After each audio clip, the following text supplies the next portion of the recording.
Hare Krishna. Hare Krishna. Okay.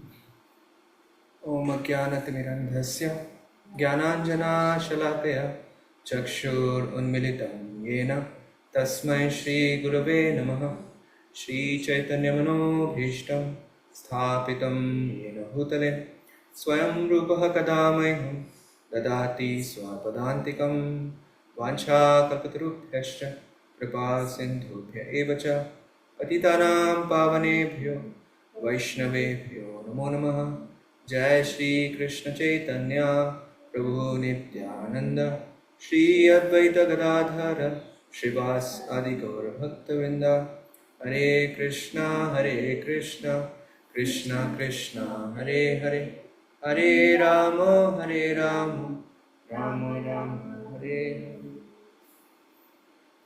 Okay, I hope you can see the screen clearly. Okay.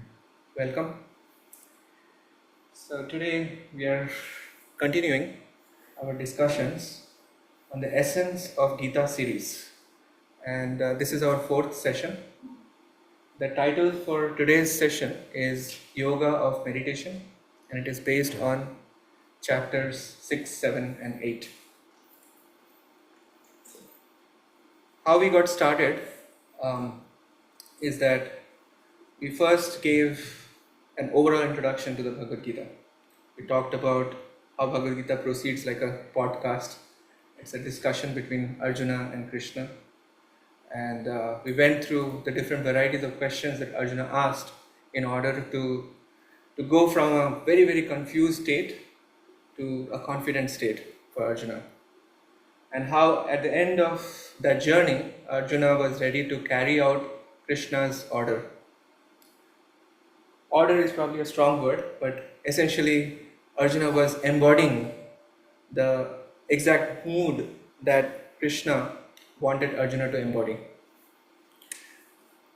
Now, after that, we went through the essence of our existence, how that can be summarized into two basic layers of our existence. There is the material side of things. We all have material bodies. We all have certain psychophysical nature. And at the same time, constitutionally we are spirit souls, which is untouched by matter. So we went through the Sankhya Yoga section, which is based on the second chapter of the Bhagavad Gita, which is analytically distinguishing between matter and spirit, temporary and eternal, and material and spiritual. Then the next session was basically taking the discussion forward from these two varieties of existential reality that we have to embrace. So when we look at our psychophysical nature and we actually engage ourselves in this material world, or engage our psychophysical propensities in this material world, that's like you are dedicating yourself, right? And that particular aspect is essentially, you can say, leads to the development of Karma Yoga. And the other aspect, which is the constitutional aspect, that we being a spirit soul, acknowledging that we are supposed to gradually come out of this entanglement within matter, and that the quest for that journey takes the form of gradual giving up, so to speak, right? And that takes the form of meditation. So I said, okay, there is dedication and meditation. And then we went into the third session where we elaborated on that picture of Karma Yoga. How does that dedication look like? Now we are actually expanding on the other aspect, which is the meditation aspect, acknowledging our constitutional position as a spirit soul. So I hope this picture is clear how we have been going through. section by section. So far we have covered, you can say we have covered the first, second, third, skip the fourth, fifth we have covered, because third and the fifth, they deal with Karma Yoga. And now we land up in the 6th chapter of the Bhagavad Gita. Now why we skipped the 4th chapter, we'll come to know in the next session, because that is the connecting link to the next session. But the point is that we are trying to cover the whole Bhagavad Gita in a more essential form, and you can also see the logical flow of discussion between Krishna and Arjuna. Alright, so now I have a question for you. So there are two basic paths that are delineated within the Bhagavad Gita. I mentioned this is the path of synthesis and the path of analysis, or you can say path of active engagement, that's the path of synthesis, or the path of renunciation. And constantly throughout the Bhagavad Gita, that's the main question that Arjuna wants to get answer for. Should I give up or should I fight? No? In our life also we can see, in every situation of our life, we have to answer this question. Should I give up or should I stay put and carry forward with the responsibility that we all have, different varieties of responsibilities. And we should know that giving up sometimes seems easier than actually fighting the battle in this material world. So what is actually the key message of Krishna here? I want to spend a little bit of time so that you see the picture of how the progression looks like before we get into today's discussion. I have thought over it a lot, and you will see that there are some very, very interesting ways that Krishna navigated through that question. I'm going to show you, but before that I want to hear from you. What do you think? What is the key message of Krishna? Is it the path of renunciation or is it the path of engagement? I think it's both. It's both. Very interesting. Keeping your karma and keeping your chitta only. That's what Krishna says. How is the spirit of renunciation coming into the picture? So internalize those who renounce. I like your answer, but I'm just trying to understand. And those who renounce also, they also become internal. Very good. Interesting. Internalize and Interesting point. prosperity and sadhana, it's internal. Interesting point. Okay. Without karma, you can do. Very good. Yes, Krishna. Bro. Do karma, but do it as an offering to the Lord. Do karma, do it as an offering to the Lord. So you're more, inclining towards active engagement. Active engagement. Right? Engage. I'm just trying to look for what is your answer? Like what is Krishna wanting us to do? Is it the active engagement part or is it giving up? Because throughout the Bhagavad Gita, that's what is the discussion. It's churned in a very beautiful manner. And I'm going to show you how beautiful it is churned. Okay? I think it's just to do duty first. I don't know how Duty first. Okay, so that's active engagement we are talking about. Yes. according to your birth, ages. Okay, so see the different stages of life and see what is the meaningful. If you follow the duty sincerely, renunciation, Okay. it falls into renunciation. Okay, so your point is that if you do your duty properly, that essentially is just like renunciation. Okay. It leads to renunciation. It leads to renunciation. Okay. Interesting. So Mataji, I asked basically a question. The question I was asking is that throughout the Bhagavad Gita, the stress is all about just this fundamental question. Should I carry out my duty or should I give up? So it's like path of it's the path of active engagement or the path of renunciation. And we face that all throughout our life, Like every nook and corner we see, like when I was actually presenting some of these slides at Brandeis University. So one gentleman, he was saying that right now I have to figure out whether I should continue with my PhD or not. So I said to Arjuna asked the same question, just in different way. But just adding to what Mataji said, does it depend on the age in your life? So maybe maybe if you finished all your karmas, that are expected, then at that time at least you should renounce. Maybe at that time you can't be attached. Yeah, the key question is that whether we have that ability to renounce. Yeah. I know, like the situations may be looking favorable. The question is really, we would have the ability to renounce or not, because we are carrying a lot of, internal baggage, which may come as a deterrent. When I'm doing your duties, fluctuations do happen. Yes. Not according to different situations. Yes. Then that makes you pronounce the word. Yeah, that's exactly what I'm saying. So sometimes giving up seems easier path, and then sometimes we say, okay, I'm giving up. I'm taking sannyas. It's not correct. Yes, that's exactly what Krishna is. Keep going. Correct. Tell you when to renounce. You'll get a maturity. You'll get a spark. Because through him only. Yes. So you will get that taste. Very nice question. Can I share my thoughts? Yes, Mataji, please. So probably I think that basically I would agree with active engagement, but knowing the fact that there is nothing to renounce, Okay. that Okay. none of it is mine, so what am I renouncing anyway? Okay.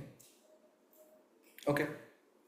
So engagement in a proper mood. That's what consciousness, proper yeah. consciousness. That's what we are thinking towards. Because I was also thinking, I didn't go, I'm going to take one step behind. Yeah. And then I was thinking, many times it's also a person's individual's calling, isn't it? Like, True. we know many monks who kind of like renounce many things at a very young age, and it seemed very challenging then. Maybe they didn't have a very like a very smooth path either, right? Yeah. Like, Very good point. but maybe now, many times, life teaches us on like the hindsight, like learning comes, like now. Like for example, like even I had a personal, like many years ago, like same question, PhD or no, and then the hindsight now, but like maybe Yeah. that was what it was. Very That true. was- Very nice point. I just want to send one message, okay?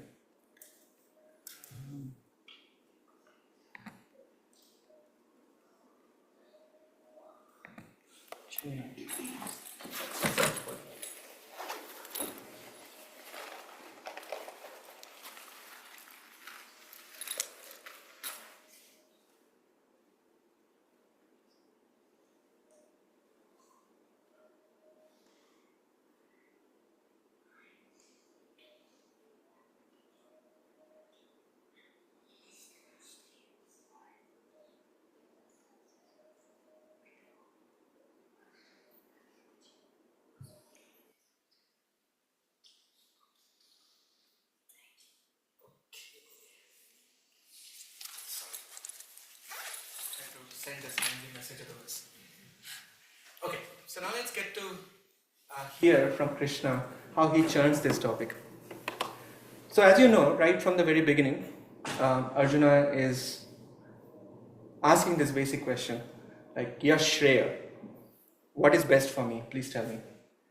Because if left to me, as I can see, there are so many reasons I do not want to fight. I want you to draw your attention to text 3.3, very, very important verse, where Krishna makes it very clear that Loke asmin dvividha nishtha, pura prokta mayanaga, jnana yogena sankhyana, karma yogena yoginam.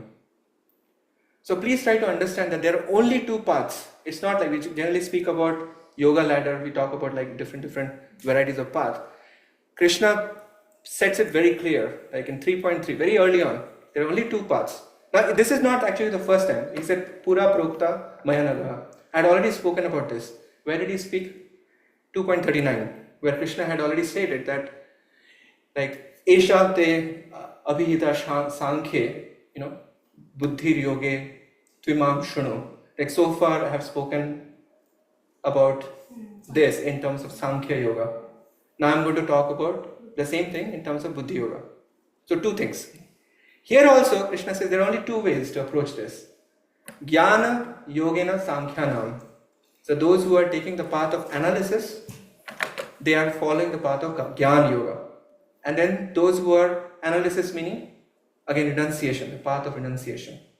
And those who are taking to the path of active engagement, yoga, you can say it's connection, engagement, that's what it is connoting. So that is, they are approaching through karma yoga. So in the second chapter, it just took a different name, like okay, that was Sankhya. Sankhya is used, but Jnana yoga is not directly used. So here Krishna clarified that yes, Sankhya is essentially along the line of Jnana yoga path. And then karma yoga was not used directly, it was buddhi yoga, that's what was used in the second chapter. But essentially it has the same connotation. And we established that point how buddhi or intelligence plays a pivotal role in how actually we receive Krishna's reciprocation. That point we had already established before. I'm not going to repeat that. But the key point is that the karma yoga and buddhi yoga, they are essentially indicative of the path of engagement. So this thing we have to first of all keep in mind. There are only two paths. There are not like 4 paths or 5 paths. There are only 2 paths. Okay? Because that's how Krishna had indexed that thing. Then Krishna goes into talking about, in the third chapter, after introducing this, Krishna makes it very clear that na karmanam anarambhan, naish karmyam purusho ashnute. That don't think just by not beginning the action, you will get freedom from reaction. And na sanyasanad eva siddhim samadhi gacchati. Don't think just by taking sannyas or renouncing, you will achieve perfection. It's like a very mind-blowing statement. And Krishna explains why. Krishna says that while you are living in this material world, you have to be active. There is no question of inaction. Sharir yatra bhi na chet na techa prasiddhet hi atmanaha. So while we are living in this material world, in the sharir yatra, like we are all on a journey, to keep the body and the soul together, we have to be active. And then Krishna also made a very, very important point that karmendriyani sanyamya ya aste manasa smaran. If you just give up your active engagement, karma indriya means we generally are active in this material world with our working senses. Karma indriya is working senses. We engage the working senses, that's how we are active. So Krishna is saying, suppose you are saying, okay, I'm not going to engage in working senses. So karmendriyani sanyamya ya aste manasa smaran indriyarthan. While actually you are making an external show of renunciation, not having active engagement, mind is dwelling on the sense object. Then Krishna is saying that you are actually bewildering yourself. Indriyarthan vimudatma. You are actually emerging as a bewildered soul. And I consider that to be mithyachari. If somebody is doing that, that person is simply a pretender. A very strong word Krishna had used. And then Krishna said that karma yoga sa vishishyate. Immediately after that, yes to indriyani adav, manasa, niyamya bharatarshava. That if you are somehow or other taking the other path, which is yastu, meaning Krishna is making a contrast that with the help of the mind you are controlling the senses. Indriyani ado, right? Manasa, niyamya bharatarshava. Then what's going to happen? Karma indriya, karma yoga. Krishna says that using the karma indriya, your working senses, you engage in karma yoga. How? Asaktaha, without attachment. And then Krishna says, sa vishishyate. I consider that kind of person to be superior. So third chapter, Krishna made it very clear that if you have to pick between the two, I recommend to you that take the path of karma yoga. And then Krishna set the mood that okay, yagyarthat karmano anyatra loko yam karma bandhana. So it's not just a matter of duty, but you are supposed to also do it as a in the mood of sacrifice, and sacrifice must be done for the pleasure of Vishnu. So that point that Krishna Prabhu you are making. Yes. So karma is superior to the interpreted. Or which one? Yes, correct, Okay. correct. Because in one case you are actually Yes. renouncing that active engagement, renouncing the Yeah. engagement of the working senses. Yeah. Another case, Krishna is saying, use your working senses. Yes. Use your working senses. But in the spirit of asaktaha. But how can you remain asaktaha? That Krishna delivered in the next verse, that when you are doing it in the spirit of sacrifice, when you are doing it for the pleasure of Krishna, tad artham karma kaunteya mukta sangha samachara. Very wonderful logical flow. So far it's very clear, right? There are two paths Krishna is recommending this. So I can show this in the form of, if it's working. The mouse there? Okay. So this diagram is essentially showing that Krishna has established that engagement of psychophysical propensities or karma yoga is what he is recommending. Right? Clear? So now based on Krishna's message that Dvividha, there are two kinds of paths, it seems that there are two paths so far. And Krishna is very clearly recommending the path of action, but with some extra constraint that okay, you should be doing it asaktaha, without attachment. Now, I'm actually getting a question. Actually, based on what Mataji said, what is path of renunciation? stay with that question. Stay with that question. Stay with that question. Yeah. What is there to renounce? Yeah. So right now, like the renounce, when we hear about sannyas, right? The immediate thinking process that we have is that we have to give up active engagement. We have to leave home. Understand? So that's the connotation that it carries, right?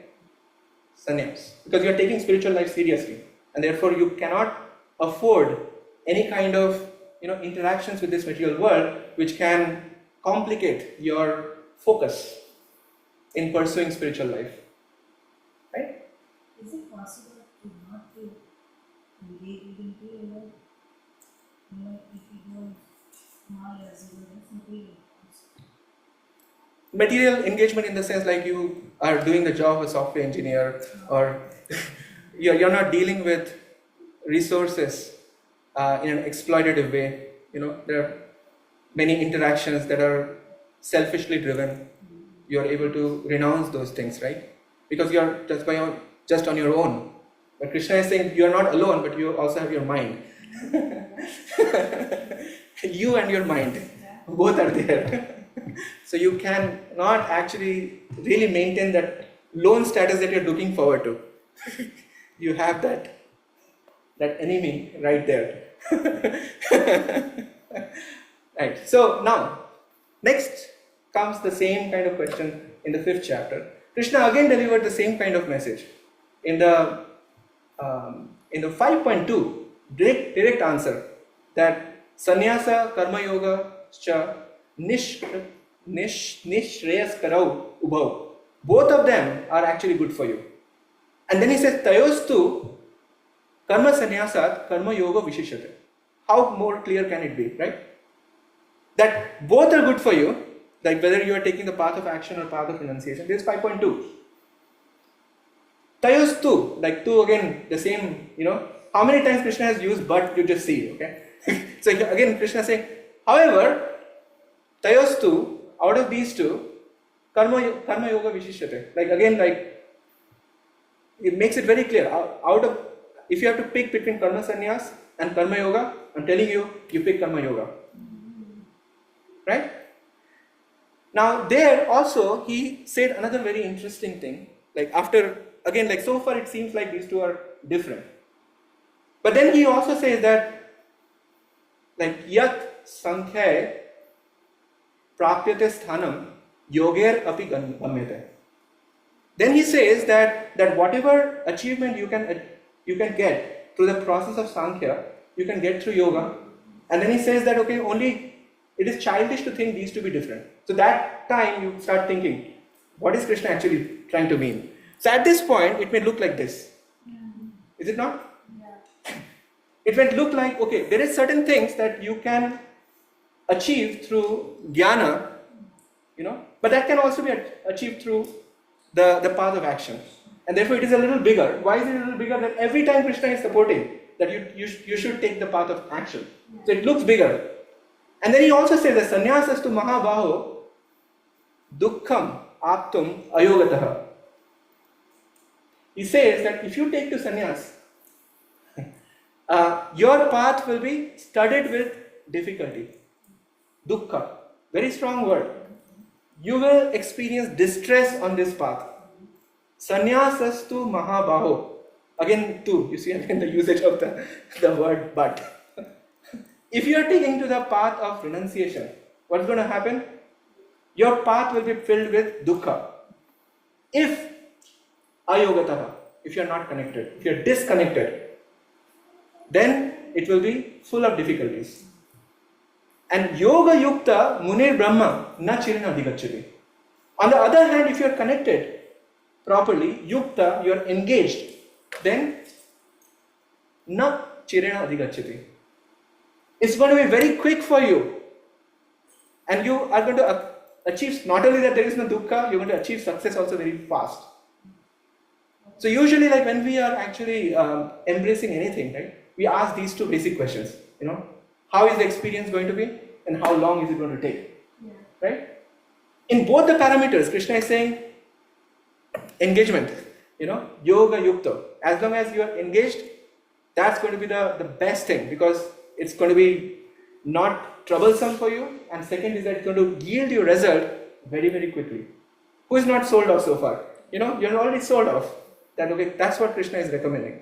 But so far, because of the way Krishna is speaking, it seems like the path of renunciation is almost like, like a subset of the path of action. Like whatever you're able to achieve through path of renunciation, you can achieve through path of action.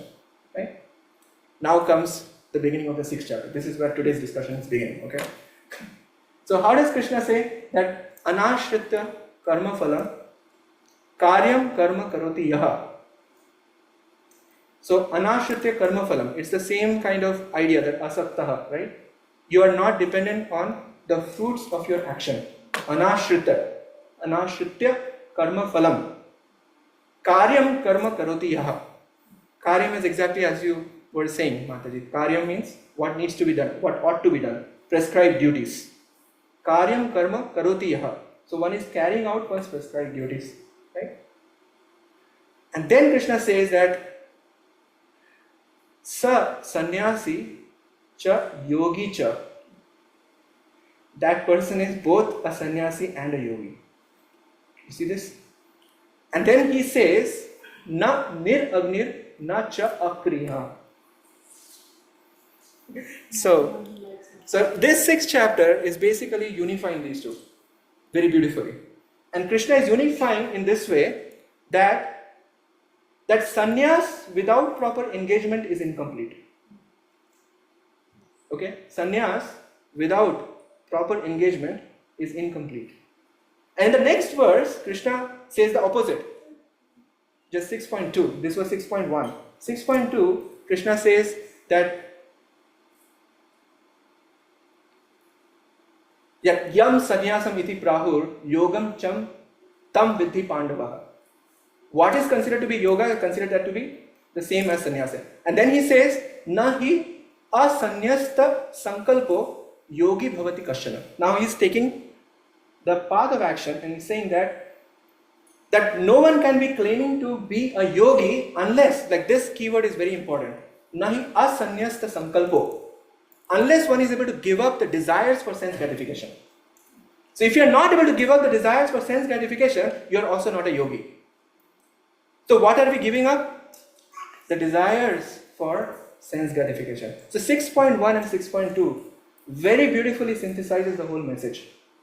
Is this clear? Like how Krishna brings the two together? So this is how like the journey was. So at this point, you should not be in a doubt that the path of action and path of renunciation is exactly the same. Is exactly the same. That's exactly Krishna repeats in 6.1 as well as 6.2. But he says that path of action without proper renunciation is incomplete. And the path of renunciation without proper engagement is also incomplete. And that's how Krishna synthesizes the two messages. Yes. So now 6th chapter picks up and following just a flavor of yoga, which basically is following the idea of giving up active life. Right? And that takes the shape and form of Dhyan Yoga. And that's what Krishna explains. And then he says that on this path, okay, in the beginning stage, which is basically Yoga Rurukshu. So there is the beginning stage and then there's the advanced stage. So Yoga Rurukshu and Yoga Rudha. So in the beginning stage, Karma Karana Uchyate. The active engagement is considered to be the means. And those who have reached the Yoga Rudha stage, you will see the prominence of Shamaha Karana Uchyate. Which means more and more the spirit of renunciation is going to be the predominating factor. Okay, so now we are actually going into detailing this meditation in transcendence through the 6th chapter.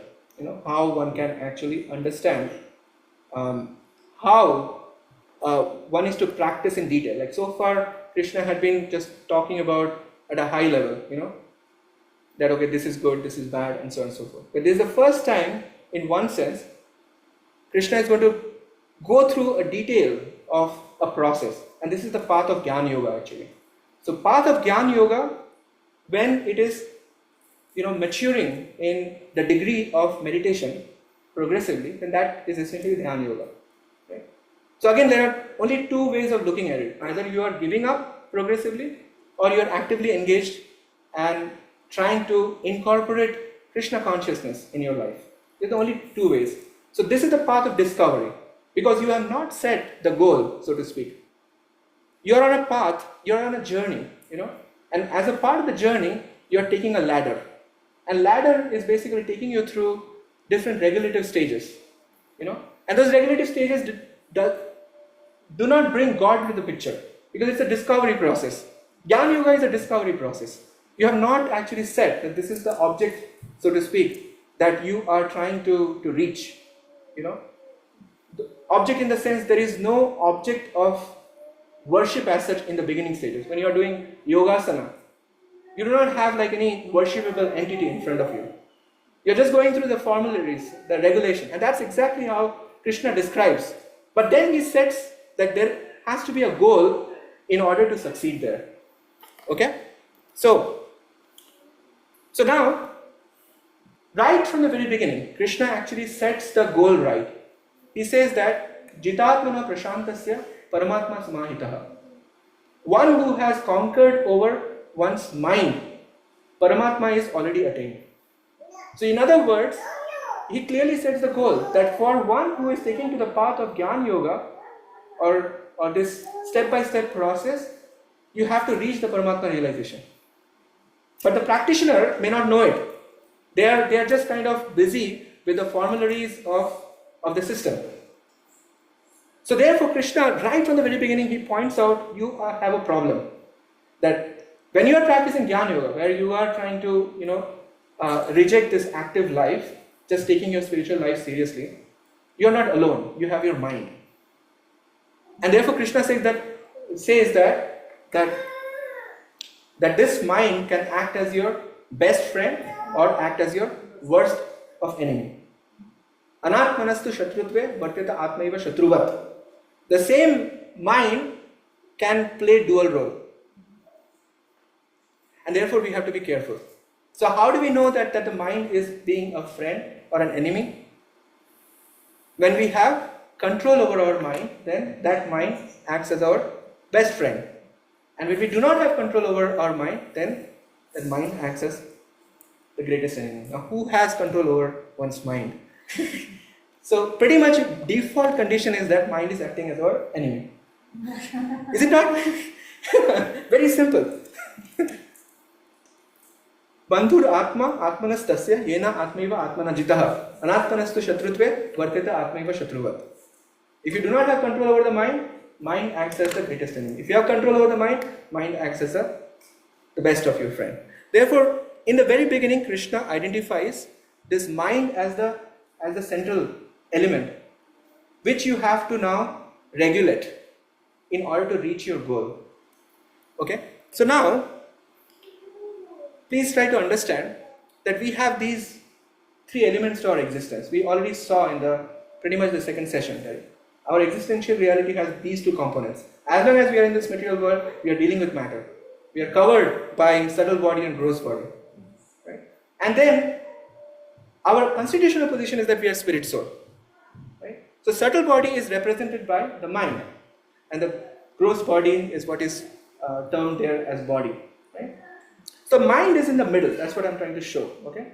That mind is just like a sponge. It's just going through different experiences of life. Like as we go through different situations, it just, soaking in experiences, different varieties of impressions, different varieties of desires, whatever I like, whatever I don't like, they become registered as a part of the mind.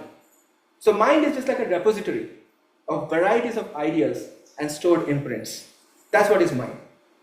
So therefore, mind always is going to have this choice, okay? In the default position,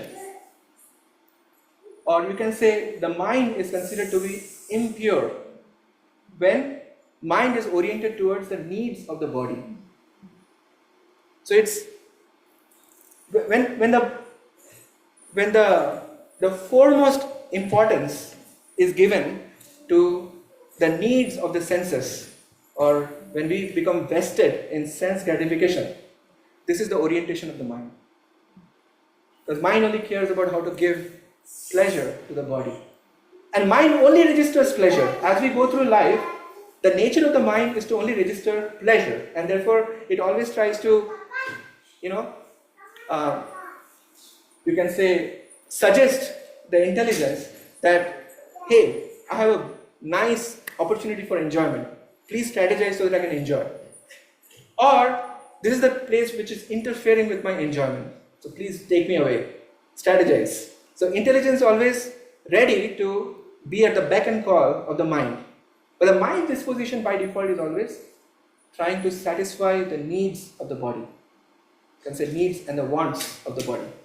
And that's the beginning part of our troubled life. And this is where the mind is acting as our greatest enemy. So what happens when we practice spiritual life? The orientation of the mind changes. What becomes more and more important is the need of the soul. So the whole journey of spiritual life is to just change the orientation of the mind.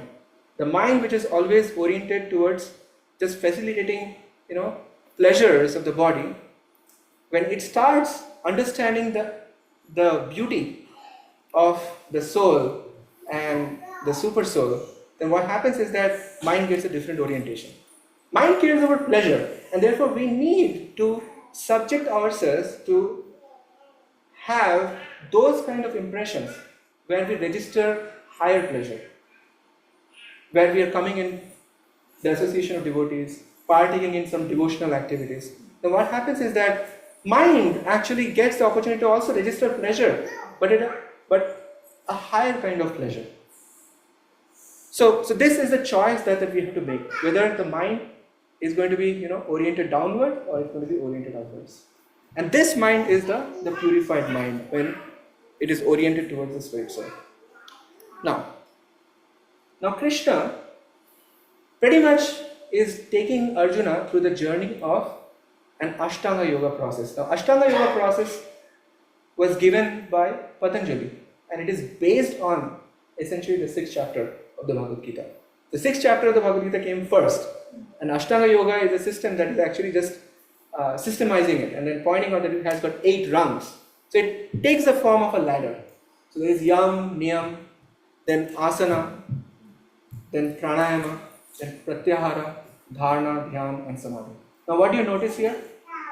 We start with rules and regulations, then physical alignment, which is basically asana, and then we have the life-air alignment. It's a process of alignment, continuous alignment. Life-air, where we are dealing with essentially the prana, controlling the prana. So what do you see here? initially, all of these stages are pointing you to having some engagement of the body, right? And that is why Krishna says that yoga rurukshu munir yogam karma karana uchyate.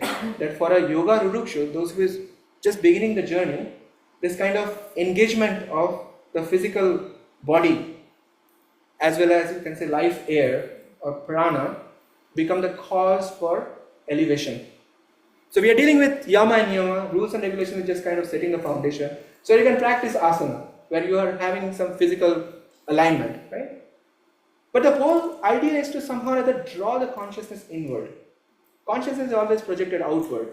When the mind is projected downward, just like you saw, always worried about the engagement of the senses in such a way that we can maximize sense gratification. That's the default position of the mind. But we are trying to change that. And when that is the default position of the mind, the consciousness is always projected outward. So through this Ashtanga Yoga process, we are reversing the direction. We are trying to bring the consciousness projected inward, right? So life air alignment, which is basically the pranayama, is going to help us somehow draw the consciousness inward, because what is the general process? Like try to, become aware of your breathing, that's the typical instruction that is given. And there's incoming breath, outgoing breath, and this way you are totally like absorbed in your inner function of the body, right? You've drawn the consciousness inward. That actually now leads to the ability to keep your senses away from the sense objects. You're trying to ward off the attractive pull of the sense objects through that. And therefore the next stage is pratyahar. At will, you are able to keep your senses away from the sense objects. Now you see what's going to happen is that it's moving in the direction of shamaha. So that's why yoga rudha stage is basically characterized by shamaha, where you are no longer engaging your active senses with the sense objects in the spirit of sense gratification. And therefore this is where the meditation begins, where now you want to bring mental alignment, and that is your dharana. You have got an object, where you are concentrating. Now we are going to discuss like what makes sense to meditate on. We are talking about now is the time we are talking about now object of meditation, because we are talking about meditation, which means now you are thinking that, okay, I need to meditate on something in order to keep my balance of consciousness. Now I have got the ability to control my mind by going through this process. Now the key question is, what should I meditate on? Because these are the, you can say, subsequent stages of the Ashtanga Yoga process. Dharana, then Dhyan, and then Samadhi. So Dharana, you are doing mental alignment, and then you are doing Dhyana, where you are trying to also connect with the object of your meditation. Therefore, there is a heart alignment. And ultimately, you are also receiving some reciprocation back, and that's your Samadhi. And you can see the word Samadhi, Samadhi, that means fixed intelligence. Again, relates to all the discussions we had in the second chapter, the whole Buddhi Yoga section. Right? Dadami Buddhi Yogam Tam. There is no difference actually. Dadami Buddhi Yogam Tam Yena Mam Upayantite. The interface with the spiritual reality or reciprocation back from Krishna happens through the lens of our buddhi. It's very, very important for you to notice this. And I'm going to also point out 6.9, for example. Krishna says Sama Buddhi there. Sama Buddhi, when he is talking about different categories of folks that we are going to maintain equal vision towards, whether one is a well-wisher, there is a friend, there is an enemy, there is a mediator, there is, all kinds of people. If there is a pious individual or someone who is a sinner, we are maintaining an equal vision. That's the point where you can see the Yoga Rudha stage has been reached. It is characterized by that equanimity, the ability to maintain equal vision. But what is the basis of that equal vision? Krishna says Sama Buddhi. It is the equanimity of the intelligence. There is no difference between the word Sama Buddhi and Samadhi, because Dhi means intelligence. Samadhi or Sama Buddhi, same thing. And the same point is expressed in the second chapter if you analyze carefully, that buddhi is all throughout, if you have not noticed.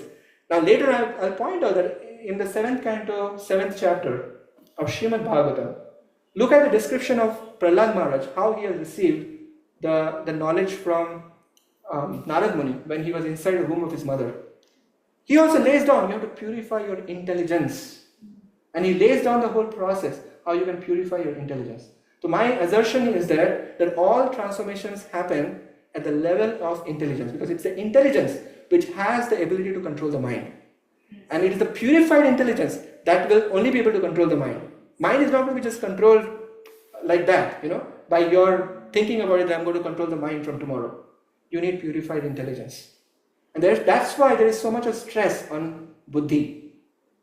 And that's why dadami buddhi yogam tam yena mam upayantita. So here, that's why I'm referring to this, that this is essentially the yoga of intelligence. If you are able to reach the stage of fixed intelligence.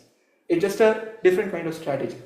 Now if you notice the strategy, that way Krishna lays down, you go, away from active life. Rahasi stitaha. You become alone, secluded, go to a secluded place, and then find out a nice, sanctified place. Shucho, deshe, pratishtapya, like you find like a sanctified place, and then make sure you go alone there, and then lay down the kusha grass, and then the seat should not be too high or too low, and put a deer skin so that it can ward off like all these reptiles, and so on and so forth. So he gives like a lot of formularies there, like talking about how you're going to sit on the meditation. And then Krishna gives some point of focus. What is the point of focus that Krishna gives first? Do you know? Tip of the nose. Exactly. Nasika agra. Bruvor madhye. Nasika agra. These are the kind of objects that Krishna gave to Arjuna for meditating. And yet at the same time Krishna gave Arjuna the goal that then you should focus on, achieving me. Those kind of goals also Krishna gave. But the object of meditation that has been demonstrated throughout this process are those kind of object, material object essentially. It's like somebody saying, just meditate on this candle or stare at the wall for a certain amount of time. Okay, so that's why it's important to now see where is Krishna going with this discussion. So after Krishna laid down, I'm not going through the details here, Krishna does two things. He talks about the experience of such a yogi, and he talks about what is going to be the vision of such a yogi. So experience wise, he goes into the discussion on that yam labdva param lavam. Basically like once you reach that stage, there is nothing greater you're going to find. You feel that I've got the highest point of happiness. There is nothing of this material world that can satisfy me. So that is all in, and when he says that, still in the process of physical life getting mental alignment. This is in the heart alignment. No, this is at the heart and reaching the samadhi stage. That's what you will get. The experience So of he's focusing on the blue or madhya. Yes, but Krishna is describing what is because that verse 20 through 23, it is the samadhi position, the description of the stage of samadhi. This is the trance. At the stage of the meditative trance, you are going to experience this. Na dukkhe na vichalyata. Like there is nothing actually that's going to, shake you up. There is no circumstance of this material world. Very beautiful description at 22, 23. So my point is that Krishna gives what is the experience like for a yoga rudha stage that Krishna described very beautifully. Another thing Krishna described is that what is going to be the vision of that person. And Krishna explained that Yomam pashyati sarvatra sarvam cha mai pashyati tasyaham na pranashyami sacha na pranashyati. Now in this beautiful verse, notice that Krishna's, what did you notice? Sees me and Yeah, and what else do you notice? Meditation is him. Object of meditation is him. Yeah, what else do you notice? There's a very, very interesting point here. So Yomam Pashyati Sarvatra, right? That yogi is able to see Krishna everywhere. Mam, Krishna uses, there is no longer the Bhruvur Madhye or the Nasika. Krishna has already reached that. Try to understand like the journey here, how Krishna is leading to. And then Krishna basically says that Yomam Pashyati Sarvatra, you're able to see me everywhere. Sarvam cha mai pashyati, that everyone is situated in me, right? And then, what does Krishna say? Tasya aham na pranashyami. What does that mean? He's never lost to me and I'm never lost to him. This is very important. that I'm not lost for that person, that is clear, because he's seeing me everywhere. But that person is never lost for me. That is very significant. Because this is Krishna's reciprocation.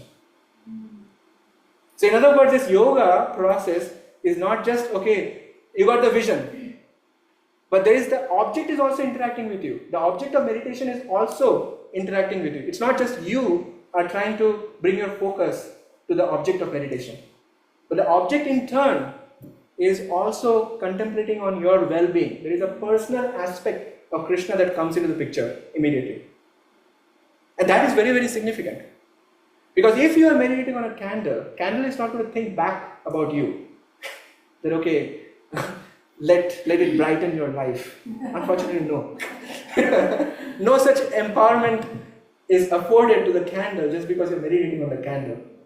Please try to understand this point, okay? It's a very, very significant point. And that is why object of meditation is critical when we are talking about meditation. So, the first point we are making is that object of meditation, as Krishna is saying, is going to reciprocate back with you. With love, with kindness, with compassion. He will be active in your life. And the second point that Krishna makes is, as we go through the journey, there is a journey of purification. Because Krishna is involved, Krishna is also purifying us. Krishna did not make that point very explicitly in this Dhyana Yoga section. But we know that Shrinutam Swagatha Krishna, Punya Shravana Kirtana, Idhi Antasto Yabadrani, Vidhanoti Sugrit Satam. Those who are on the path of spiritual life, making Krishna the object of his meditation, then heart is getting purified by Krishna. Krishna is acting like a transcendental janitor, purifying our heart. So two things are happening with Krishna as the object of our meditation.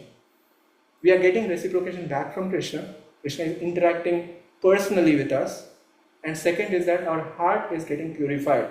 None of these things are going to happen if you have anything else as your object of meditation.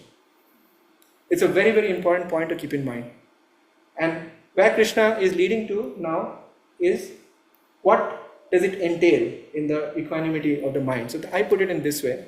It basically, what happens is that after Krishna delineates this whole path of Ashtanga Yoga, which is now, it is within the jurisdiction of Jnana Yoga path, right? There are only two paths.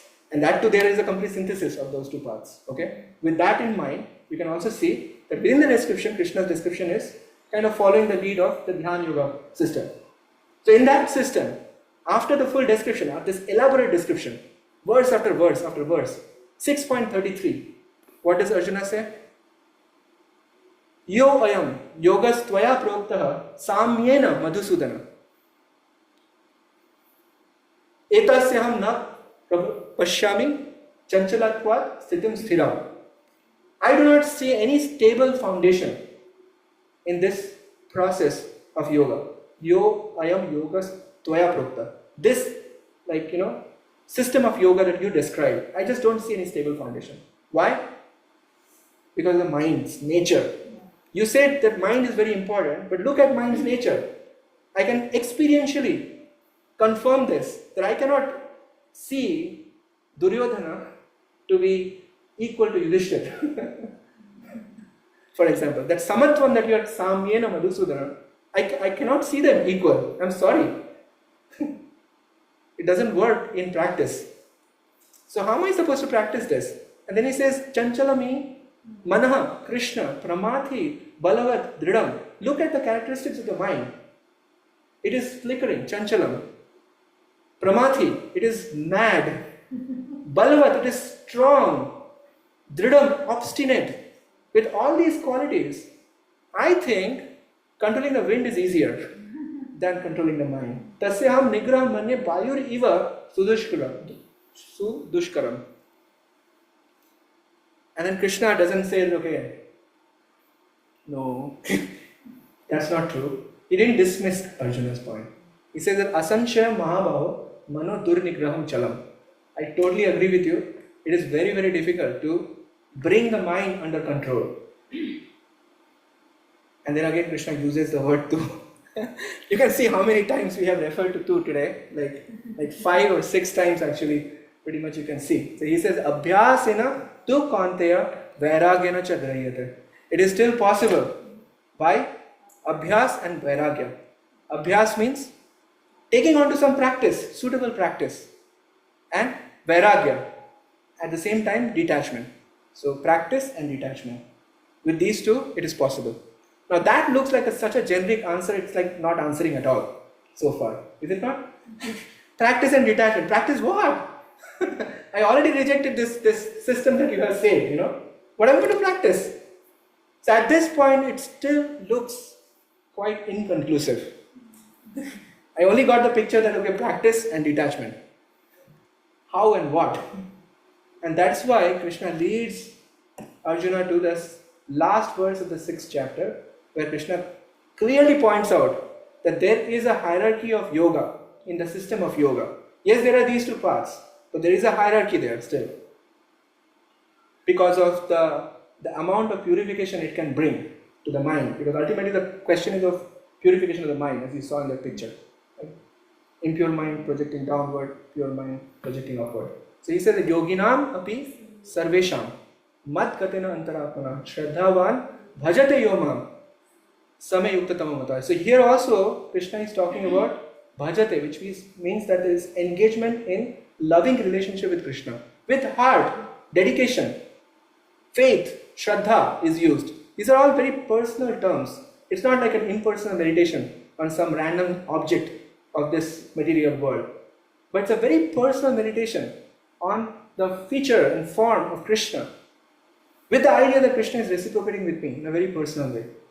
And Krishna is saying that form of yoga I consider to be the best of all yoga. Now this is not where Krishna stops, okay? This is the beginning of the description of that highest form of yoga, because 7th through 12 is all elaboration on this point. 6.47. It's all elaboration on this point. How actually you can, make me an object of your meditation, and what are you going to get out of it. That thing is solidly established. And out of all the verses that Krishna speaks, 8.14 is almost like an answer to this question. Because what does Krishna say in 8.14? Because if the question comes about what process am I going to follow, so ananya cheta satatam yo mam smarati nityashah, right? Mam smarati, very clear, meditating on me. What do you get? Tasya aham sulabha partha nitya yuktasya yoginah. So this actually nails it down. It's not just abhyas and vairagya. It's about abhyas of what? Constantly remembering me. And that process is what is sulabha. Tasya aham. I am very, very easy to obtain. Krishna is establishing the goal, like what you are reaching through the process of meditation. Tasyaham sulabha partha. And not only this verse, in that vicinity, Krishna had delivered many things like, okay, anta kalecha mam eva smaran muktva palevaram. Yaha prayati samad bhavam. Yati na asti atra sanshaya. That if you are able to continue with this remembrance of me at the time of death, you will remember me, and therefore you are going to reach me. And therefore Krishna can now use the word abhyas at this context. Abhyasa yoga yuktena, because now what is abhyas is very clear. Abhyasa yoga yuktena chetasa na anyagamina. Right? So you can understand how beautifully Krishna brings out, like, what is the exact process. It's not just abhyas and vairagya, but abhyas of what? Abhyas of remembering me. So now in terms of mind managing strategies, you can think of like it can be layered in this way. At a very basic level, we talk about regulation, just like in the Ashtanga Yoga process, we're talking about regulation. Regulation, just like Krishna also speaks in the 6th chapter, 17th verse, I believe, where it says that yukta ahara viharasya, yukta cheshtasya karmasu, yukta swapna avabodhasya, yoga bhavati dukkha. Because the job of the yoga is to make you free from miseries. That's the job of the yoga. But for that to happen, your life needs to be regulated, right? Regulated in terms of eating, sleeping, recreation, all of these things. How you are engaging in this world, there has to be regulation. So regulation is a very basic mind management strategy. Okay. Now, if you go higher, then there is the breathing, because breathing is tightly connected with, again, managing our mind. Because as I said, the consciousness is drawn inward, right? So therefore, with the breathing, it is like almost like one step closer to controlling the mind. So after you have mastered the breathing, then the question is that what can I do to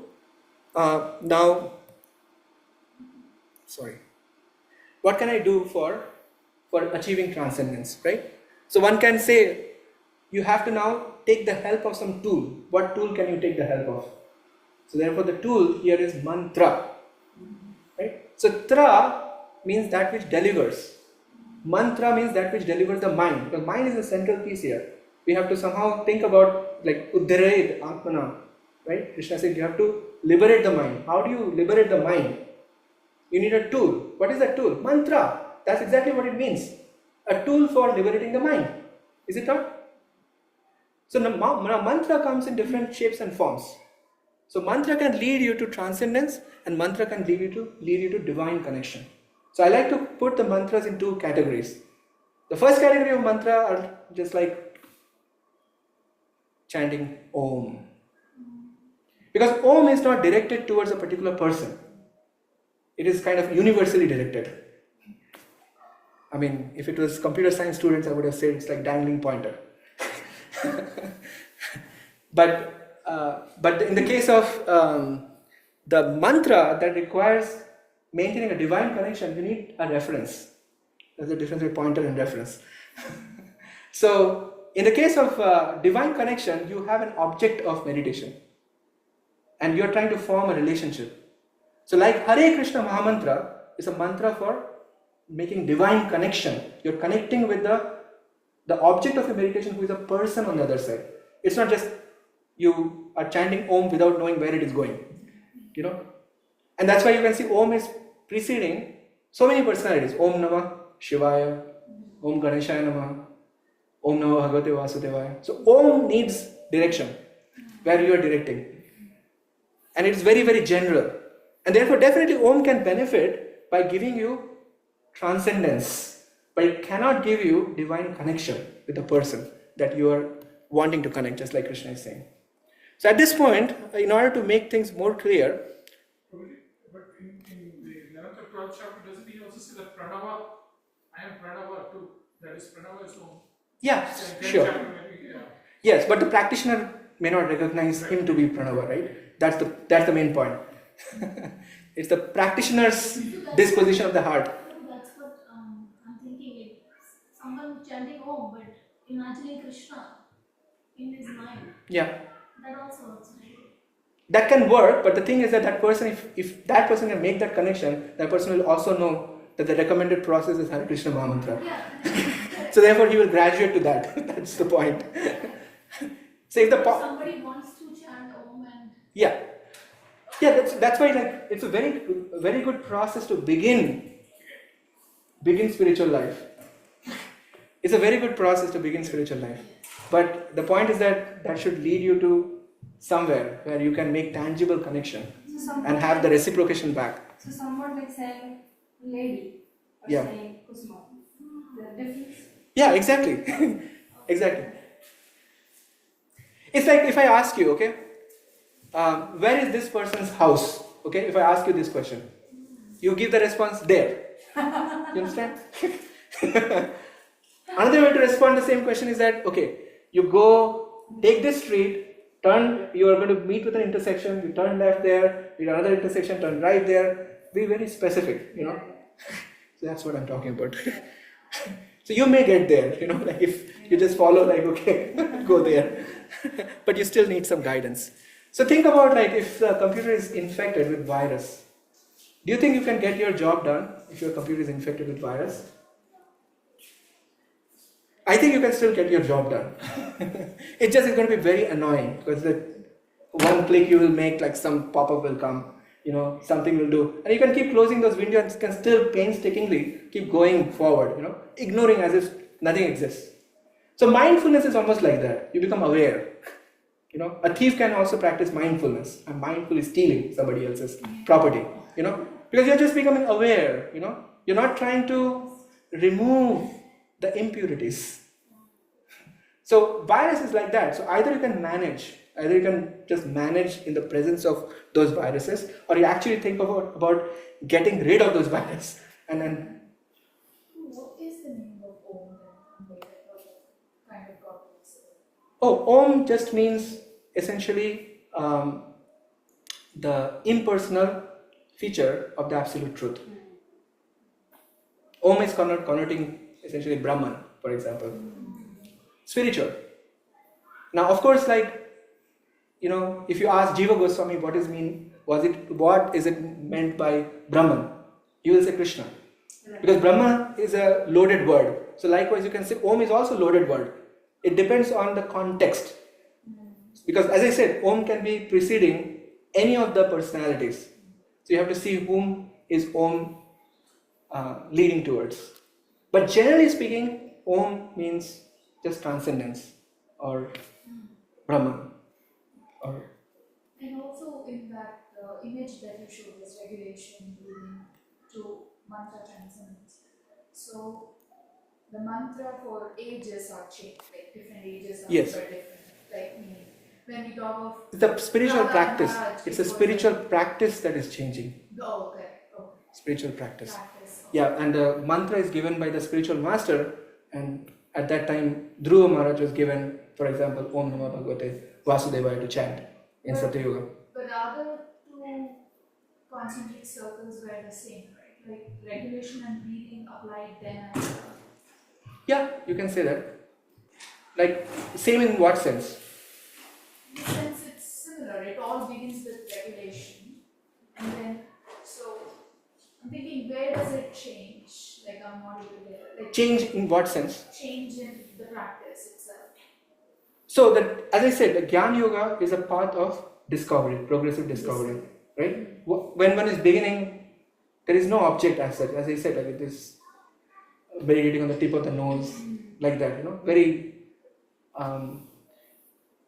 you can say, vague sort of practice. There's a discovery. Path of Bhakti Yoga or Karma Yoga, the object is very clear. So the regulation in both the cases has a context. Did you mean like in the ladder? Yeah, like And I was also thinking of Guru Maharaj. Like, he started off with regulation. But his regulation was guided by Narad Muni. Although he did not know the final goal, right? Like, but No, he said he Vishnu, is correct. very clear. Yeah, it was very So that's what I'm saying. Like in one case, it's a discovery, correct. it's a path of discovery. In the other case, it's the path of connection, progressive connection. Could we say that the four Kumaras was a Discoverer, discovery? And yes. Correct. That's why I'm distinguishing the two. In one case, you are discovering that's why Prabhupada uses this analogy. Watering the root and finding the root. You're finding the root means you're discovering. What are you going to do after you found the root? You're going to water. But in the case of this, like you're very clear at the outset that that this is the root of your existence, and therefore you're focused on, again, regulation and all those things have a context, that under what context it is coming. That makes sense? Alright, so the point I wanted to make here is that this mantra in the context of transcendence can lead to awareness. Just like I was saying, mindful. A thief can mindfully steal. It can practice mindfulness. But when it comes to mantra meditation with divine connection, the goal becomes purification. And therefore, Krishna is basically saying that you make the divine connection to get purification of the mind, essentially. Okay? So at this point, I generally introduce like Hare Krishna Mahamantra chanting. But I'm not going to do that because you are all expert in Hare Krishna Mahamantra chanting.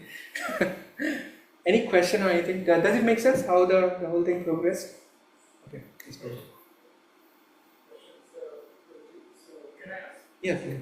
So the steps that you showed, the steps, the different steps, right? Of the samadhi. Yes. Now, is it safe to assume that all of us are different, have different abilities and are at different places in these steps? Not, it may take us time to progress in this, Yeah. this journey. And so, my essential question is it, does Krishna say that it's a process of self-discovery through this process? And does everybody have to go through this journey and then it's a gradual journey? Or, in the case of spiritual master, directly showing the message of Krishna, directly showing the mantra, and is it a revelation? That's the, is it an evolution or a revelation? That's the question. Right. So you can say that in the case of Gyan Yoga path, because the process is more guided by one's own efforts, right? So one is dependent on the quality of one's efforts. As you said, like every individual is different, like how strong they are in terms of determination and really like able to persevere through the whole process and reach that success.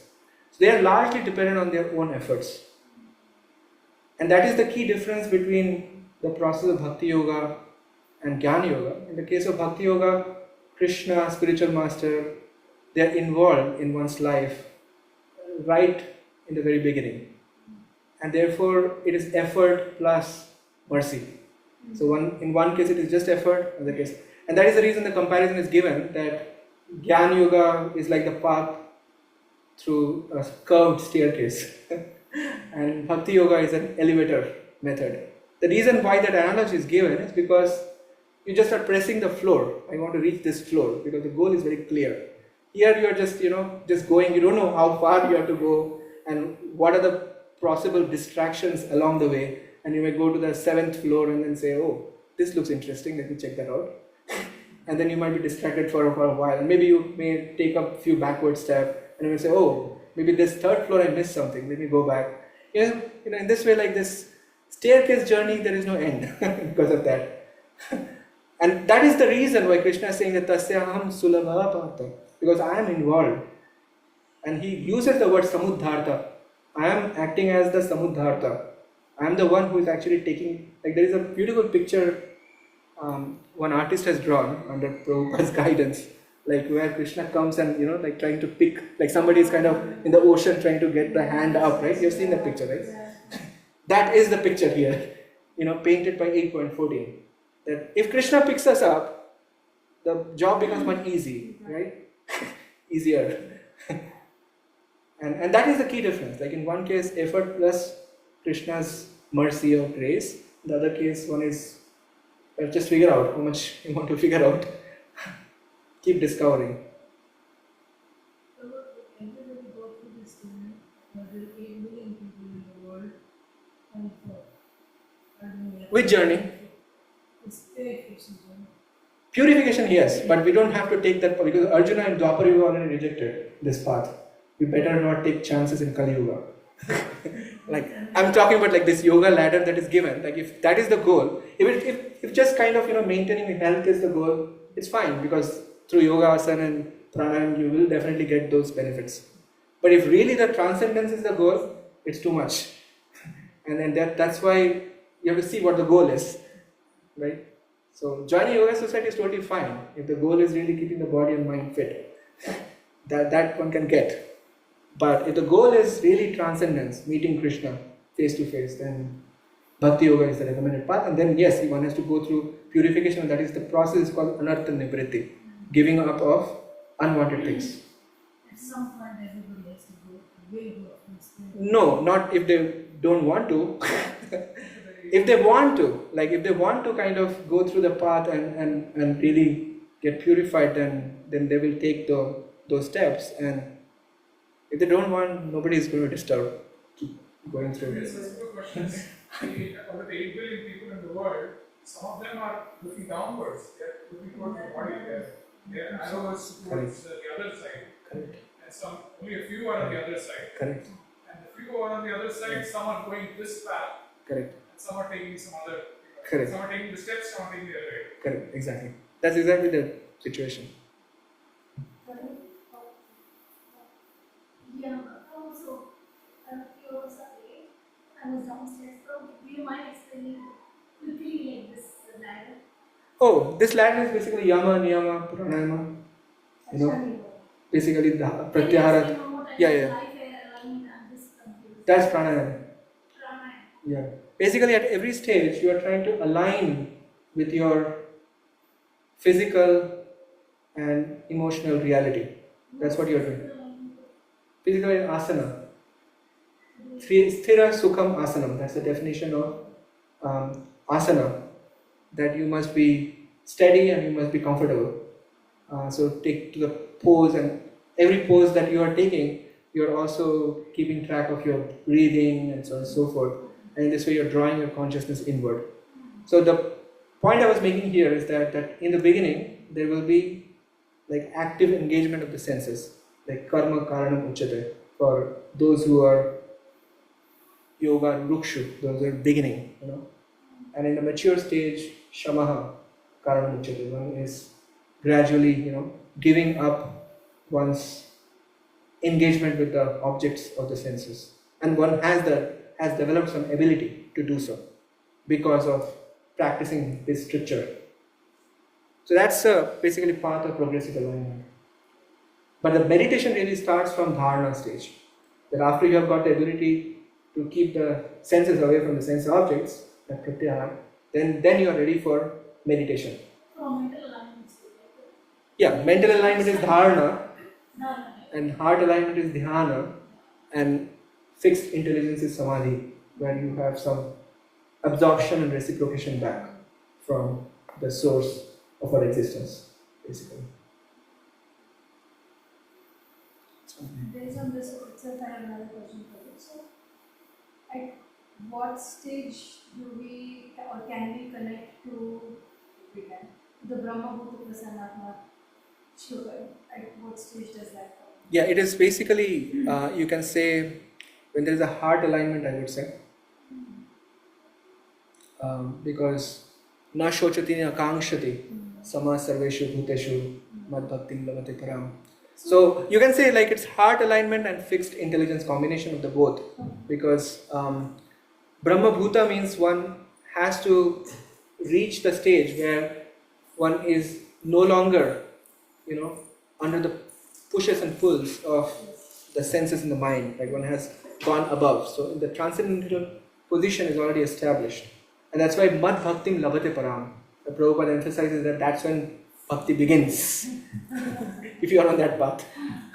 So it's very interesting, like how that's the path you can also, in the context of today's discussion, you can say that once discovery has ended, right? Makes sense. Okay. And then having ended the discovery, now you can practice bhakti yoga. That makes sense. So the key question that devotees ask is that why delay so much? Just get the answer straight and then practice bhakti yoga right away. One more question. Yes, ma'am. So, in the mantra meditation or that part that we talked about, now a lot of times I am inattentive when I'm chanting. Okay. So inattentive chanting is I'm not specifically looking to connect. So even in that case, is there any clarification, or am I just trying to make myself aware, or it doesn't? Is there any purification if one is doing inattentive chanting? You know, like how the stages are described. There is the impure stage, cleansing stage, and purified stage. One needs to be at the cleansing stage, right, in order for that to work. Yes. If one is really in the impure stage, it's not going to work. Right? It's very clear. Cleansing means it's actually the effect is happening. But what is the cleansing stage? That is generally referred to as Nama Bhas. In other words, one very simply put, one is endeavoring to connect, or one is endeavoring to pay attention. That endeavor is our success. That is Nama That's Bhas. actually a very nice point that you said. If you're not endeavoring, if you're like, okay, looking at the cell phone, looking at different things that are going on, then we are not endeavoring, and therefore purification doesn't happen. But if there is endeavor, then it is, you are sort of, and that's why it is said, Namabhas chanting is great, even if like one is not doing pure chanting. This is actually very hope-giving. Yeah, of course, our whole process is filled with hope. Yeah. It's very nice. Okay, thank you, Prabhu. I'm hoping everyone might have listened to previous classes as well. So today what we told us is just the discovery stage, but you haven't told us the other, like the watering stage. Yeah. Because there are total 7 sessions. Next session is who is the boss. And that's why that's left for the 4th chapter. Go to the next image that you showed us, the circle image. No, the previous one, sorry. The circle one. So then, would that begin with the mantra transcendence? The other one that you are probably like will come up? Which one? Other one? The one that you said is like saved for the next. Would it start at that circle?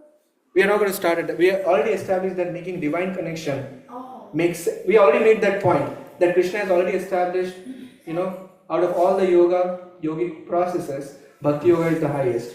Krishna already made the point that you should remember me. And the advantage we talked about it, that is Krishna is purifying. Krishna is supremely pure, and he is purifying, right? And he is there in the name, and all those details are there, which we did not cover. But the key point is that any aspect of Krishna we are dealing with, we are dealing with the purifying potency of Krishna, and therefore that's the level at which we want to now go forward with. Or like I'm wondering, like say because you were saying that we didn't have to take all these steps, we didn't have to do regulation, we didn't have to do that. But say we start off like with Guru, Guru, like you spoke. But that's, you start at the divine connection itself, Yes. right? So one question is, which I'll say, of course, like how did this image look like in that sense? Right. Because then connecting back to Mataji's question, because when you're chanting, you already know there is a divine connection. Right. But then probably should we look down for doing some breathing and regulation? Yes. Okay. Yes, so the point is that like we it's basically connecting with the Anukulyasa Sankalpa, Sankalpa Pratikulyasa Bharjanam, right? We see whatever is favorable for us to achieve the goal. So it's in that context, we are seeing, okay, if I can sit for pranayama for 2 minutes, if that can enhance the quality of my chanting, I'm going to do it. Because it's Anukulyasa Sankalpa. It's the evaluation parameter changes, on what basis we are doing that. That's the key. I also have one more. And Yukta Vairagya, that principle. Okay, then coming to the regulation. Yes, all of these things are important because it's going to give us a wonderful platform to stand on to practice devotional service. So it is contextually important. It's very, very nice. The images were so good. Prabhuji, one more image, because your images were so awesome, it gave very graphical, vision of how it may look like, and making also think what would the next images look like. So that's why I was thinking. But I was going to go back to the previous image. I think where you showed the body, mind, and the soul image. But then, here you. Yeah, that image I had gone through in other section. That's why I did not spend time. Okay. Yeah, I have spent But time. then you talked about not this one, the other one, but actually the other one. Okay, this one. Yeah, this one. Then between the mind and the soul is the intelligence, right? Like you said, Yes. either you are trying to purify the intelligence, or your intelligence is not acting. My point is that how is the mind getting purified? It is through the agency of intelligence. That is not shown here. Yeah, correct. I was imagining intelligence popping up. Here we are just showing the orientation. The mind's orientation is changing. And how it is changing? It's through the purified intelligence. Okay. Krishna Prabhu, you were saying I something? think, so just I had a realization when she asked Yes, the Mataji. question, Yes, which please. is that now, if you already, if there's a revelation in there, and you know that your object or your goal is Krishna and that's your direction, and you start there, uh, the yoga also, even the physical exercises will automatically follow because as they say in the Sri Vaishnava tradition, the body is a temple. Exactly. So the body has to be maintained. Exactly. So you will do yoga after that because Yes. Yes, all of these things make sense. That's what I'm trying to say. It has a context. In one sense, like we are just kind of shooting arrows in the dark, you can say, to some extent. In the other case, it's very clear. The goal is clear, and we are just making sense of what matters to, you can say, accelerate the process. So I think she also put it in a nice way that there is a cascading down.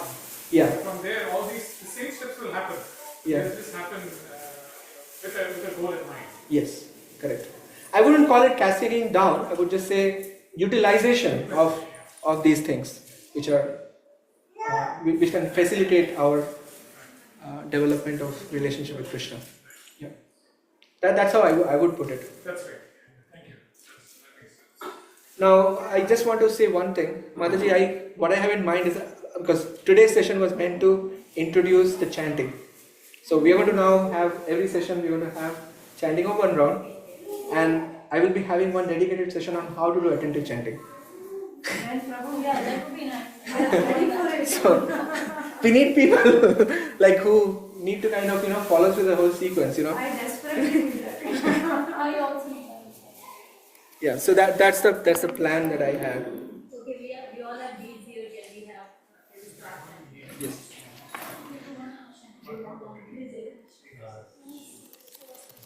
For now, the only tip that I will give is to use the script in front of you. Yeah. The story of this is that Vishak and I actually made this. Vishesh may not remember. Photoshop. This is a golden font. No, the font I'm talking about, the Hare Krishna font, it is actually homemade. You're not going to find it in the internet search. It has gone through a lot of layers and layers of processing. Anyways. Shri Krishna Chaitanya Prabhu Nitya. You all are aware of how to do chanting, right? Okay. Yeah, just over once. Shri Krishna Chaitanya Prabhu Nityananda Shri Advaita Gadadhar Shivas Adi Gaura Bhaktivinoda. I don't think some people they know the phenomenon. Oh, okay. How to hold it, how to hold it. Okay, so right hand, middle finger and thumb. Okay, so you can see the middle finger, and then thumb goes above, and then to pull each beat. On each beat we are chanting one full mantra, not Hare Krishna, Krishna Krishna. Full mantra. Okay, and the idea is to hear us sincerely and carefully chant. So maybe you can repeat after me: Shri Krishna Chaitanya, Shri Krishna Chaitanya, Prabhu Nityananda, Prabhu Nityananda, Shri Advaita, Shri Advaita, Gadadhar, Gadadhar, Shrivas Adi, Srivasadi, Gaura Bhaktivinoda. Gaura Bhaktivinoda. Hare Krishna, Krishna Krishna, Hare Hare, Hare Ram, Ram, Hare Hare, Hare Krishna, Krishna Krishna, Hare Hare, Hare Ram, Ram, Hare Hare, Hare Krishna, Krishna Krishna, Hare Hare, Hare Ram, Ram, Hare Hare, Hare Krishna, Krishna Krishna, Hare Hare, Hare Ram, Ram, Hare Hare, Hare Krishna, Krishna Krishna, Hare Hare, Hare Ram, Ram, Hare Hare, Hare Krishna, Krishna Krishna, Hare Hare, Hare Ram, Ram, Hare Hare, Hare Krishna, Krishna Krishna, Hare Hare, Hare Ram, Ram, Hare Hare, Hare Krishna, Krishna Krishna, Hare Hare, Hare Ram, Ram, Hare Hare, Hare Krishna, Krishna Krishna, Hare Hare, Hare Ram, Ram Ram, Hare Hare. Hare Krishna, Krishna Krishna, Hare Hare. Hare Ram, Ram, Hare Hare. Hare Krishna, Krishna Krishna, Hare Hare. Hare Ram, Ram, Hare Hare. Hare Krishna, Krishna Krishna, Hare Hare. Hare Ram, Ram, Hare Hare. Hare Krishna, Krishna Krishna, Hare Hare. Hare Ram, Ram, Hare Hare. Hare Krishna, Krishna Krishna, Hare Hare.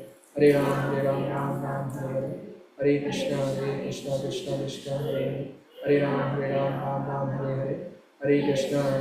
Krishna, Hare Hare. Hare Ram, Ram, Hare Hare. Hare Krishna, Krishna Krishna, Hare Hare. Hare Ram, Ram, Hare Hare. Hare Krishna, Krishna Krishna, Hare Hare. Hare Ram, Ram, Hare Hare. Hare Krishna, Krishna Krishna, Hare Hare. Hare Ram, Hare Hare. Hare Krishna, Krishna Krishna, Hare Hare. Hare Ram, Hare Hare.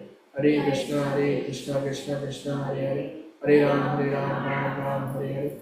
Hare Krishna, Krishna Krishna, Hare Hare. Hare Ram, Hare Hare. Hare Krishna, Krishna Krishna, Hare Hare. Hare Ram, Hare Hare. Hare Krishna, Krishna Krishna, Hare Hare. Hare Ram, Hare Hare. Hare Krishna, Krishna Krishna, Hare Hare. Hare Ram, Hare Hare. Hare Krishna, Krishna Krishna, Hare Hare. Hare Ram, Hare Hare. Hare Krishna, Krishna Krishna, Hare Hare. Hare Ram, Hare Hare. Hare Krishna, Krishna Krishna, Hare Hare. Hare Ram, Hare Hare. Hare Krishna, Krishna Krishna, Hare Hare. Hare Ram, Hare Hare. Hare Krishna, Krishna Krishna, Hare Hare. Hare Ram, Hare Hare. Hare Krishna, Krishna Hare Hare. Hare Ram, Hare Hare. Hare Krishna, Krishna Hare Hare. Hare Ram, Hare Hare. Hare Krishna, Krishna Hare Hare. Hare Ram, Hare Hare. Hare Krishna, Krishna Hare Hare. Hare Ram, Hare Hare. Hare Krishna, Krishna Hare Hare. Hare Ram, Hare Hare. Hare Krishna, Krishna Krishna, Hare Hare. Hare Ram, Hare Hare. Hare Krishna, Krishna Hare Hare. Hare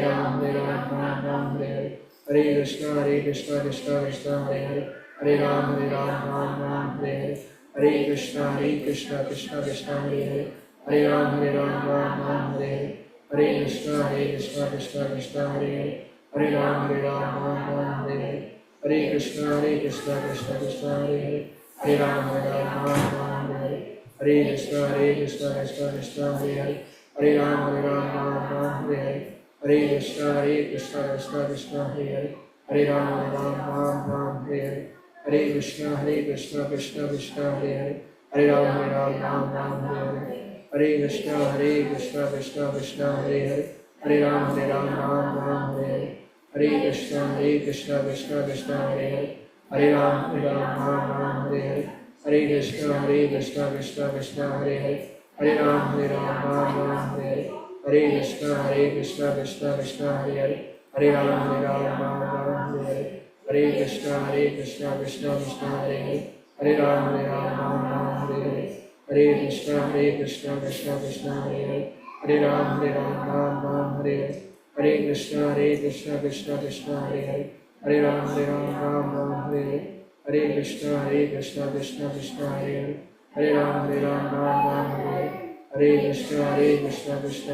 Hare. Hare Ram,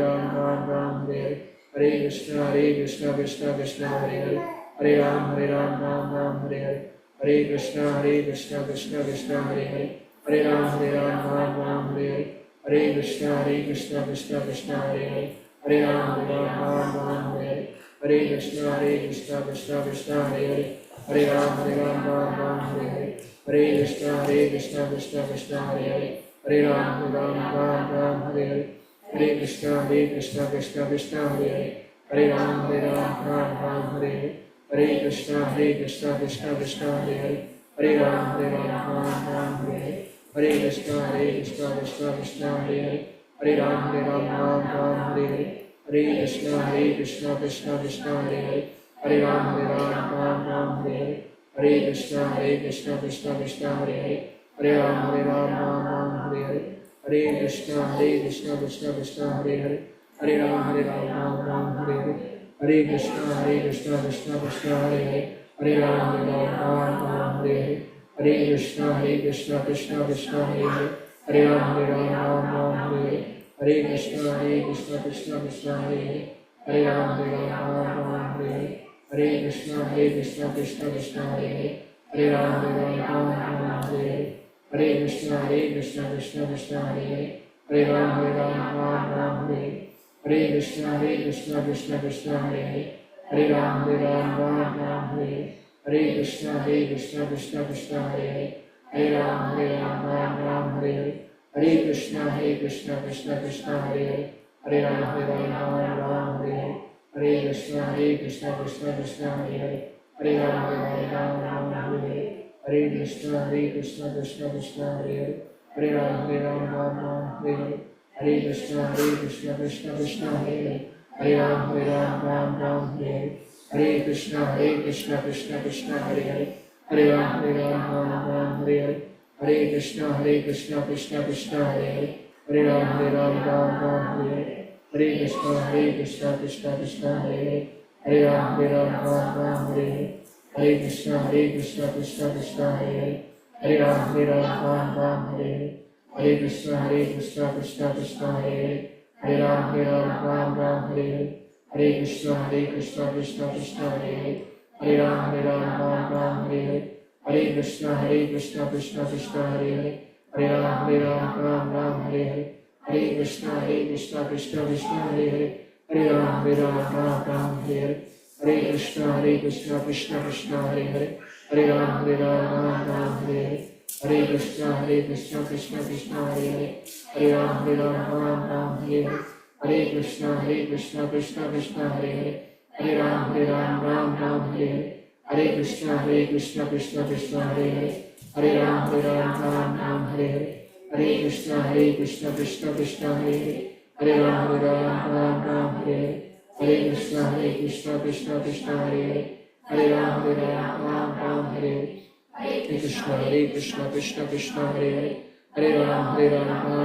Hare Hare. Hare Krishna, Krishna Hare Hare. Hare Ram, Ram, Hare Hare. Hare Krishna, Krishna Hare Hare. Hare Ram, Ram, Hare Hare.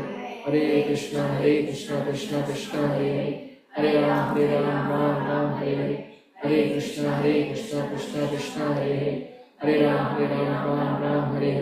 Hare Krishna, Krishna Hare Hare. Hare Ram, Ram,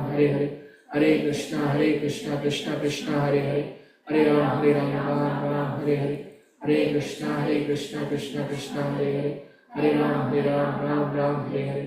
Hare Krishna, Krishna Hare Hare. Hare Ram, Ram, Hare Hare. Hare Krishna, Krishna Hare Hare. Hare Ram, Ram, Hare Hare. Hare Krishna, Krishna Hare Hare. Hare Ram, Ram, Hare Hare. Hare Krishna, Krishna Hare Hare. Hare Ram, Ram, Hare Hare. Hare Krishna, Krishna Hare Hare. Hare Ram, Ram, Hare Hare. Hare Krishna, Krishna Hare Hare. Hare Ram, Ram, Hare Hare. Hare Krishna, Krishna Hare Hare. Hare Ram, Ram, Hare Hare. Hare Krishna, Krishna Hare Hare. Hare Ram, Ram, Hare Hare. Hare Krishna, Krishna Hare Hare. Hare Ram, Ram, Hare Hare. Hare Krishna, Krishna Hare Hare. Hare Ram, Ram, Hare Hare. Hare Krishna, Krishna Hare Hare. Hare Ram, Ram, Hare Hare. Hare Krishna, Krishna Hare Hare. Hare Ram, Ram, Hare Hare. Hare Krishna, Krishna Hare Hare. Hare Ram, Ram, Hare Hare. Shri Krishna Chaitanya, Prabhu Nityananda, Shri Advaita Gadadhar, Srilas Adi Gaur Bhaktivinoda.